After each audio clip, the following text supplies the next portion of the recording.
Why this story matters behind the headlines. Stories like this show how real-world solutions are taking shape. Quick summary: this story highlights recent developments related to this day in history, showing how constructive action can lead to meaningful results. 15 years ago today, the crew of Apollo 8 entered orbit around the moon, the first humans to do so. While on board, three astronauts, Frank Borman, Jim Lovell, and William Anders, saw the vaunted far side of the moon and took the Earthrise picture. The crew orbited the moon 10 times over the course of 20 hours, during which they made a Christmas Eve television broadcast where they read the first 10 verses from the book of Genesis, which was slightly ironic because the voyage turned Anders into an atheist. At the time, the broadcast was the most watched TV program ever. 1926, the Earthrise taken by Apollo 8 credit public domain. Nature photographer Galen Rowell described Earthrise as the most influential environmental photograph ever taken. In the audio tape from the capsule, Anders can be heard saying, "Oh my God, look at that picture over there. There's the Earth coming up. You got a color film, Jim. Hand me that roll of color quick, would you?" Lovell opines, "Oh man, that's great." The first photo was taken in black and white, with the Earth appearing along the horizon of the moon just as a full moon might rise above the horizon. Would you like to read more good news about this day in history and on this day? In the second photo, with the barren terrain of the moon visible in the foreground, 3/4 of the Earth, gleaming blue and green, sits suspended in the void, a shadow covering the bottom quarter. Just before that, Anders read out a message for the viewers and listeners back home. "We are now approaching lunar sunrise, and for all the people back on Earth, the crew of Apollo 8 has a message that we would like to send to you. In the beginning, God created the heaven and the earth was without form and void, and darkness was upon the face of the deep. And the Spirit of God moved upon the face of the waters. And God said, Let there be light, and there was light.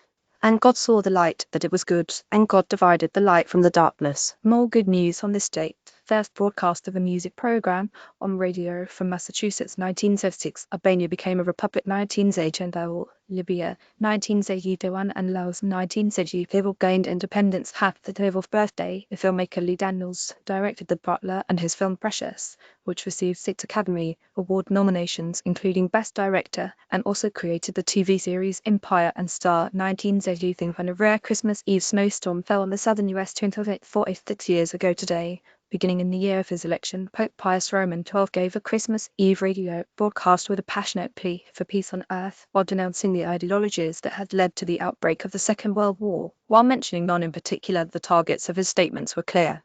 He continued to use his position of high influence over faith and morals to renew calls for peace and reconciliation every Christmas Eve until the end of the war, not least among Italian Catholics in a country that was aligning itself with Germany. Members of the Canadian Royal Trinity Regiment in audience with Pope Pius Roman XII, following the 1940 War liberation of Rome. With great power comes great responsibility. While the Vatican's official policy was neutrality, and while Pius Roman XII's actions and decisions during Europe's darkest years are hotly debated, there were nevertheless tens, perhaps hundreds of thousands of people whose lives were helped or saved altogether because Pius Roman XII tried to take a humanitarian approach when he could. 1984, several years ago today, Verdi's opera Ada premiered. Set in the Old Kingdom of Egypt, Ada was commissioned to celebrate the opening of the Khedivial Opera House in Cairo. The Italian composer Giuseppe Verdi got paid 1,250,000 francs for the masterwork. In the story, the Egyptians have captured and enslaved Ada, an Ethiopian princess.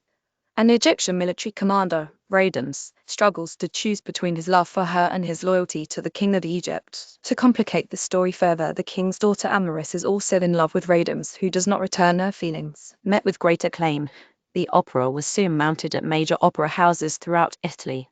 1871, and on this date every year, the decoration of Christmas peace is read aloud at noon in the Old Great Square in Finland's oldest city, Turku, a tradition dating back to the Middle Ages.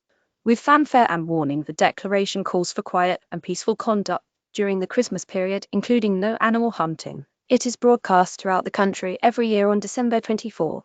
And on this day, 207 years ago, the Christmas carol Silent Night Still Night was composed in a few hours and performed in this little church in Austria, St. Nicholas Church in Oberndorf, Austria, where the song was first sung by De Curo. CC licensed the parish priest Joseph Mower, himself a violinist and singer, wrote the lyrics some 2 years earlier. He wanted to use it for midnight mass, so he walked nearly 2 miles, 3 km, from his home in Oberndorf bei Salzburg to visit his friend Franz Xaver Gruber. In only a few hours, Gruber, a schoolteacher who also served as the church choirmaster and organist, set his poem to music. The simple song was sung that evening in a simple arrangement for guitar and choir. Within a few years, arrangements of the carol spread to churches in the Salzburg Archdiocese by folk singers from the Ziller Valley, who took the composition on tours around Europe performing for audiences that included Franz I of Austria and Alexander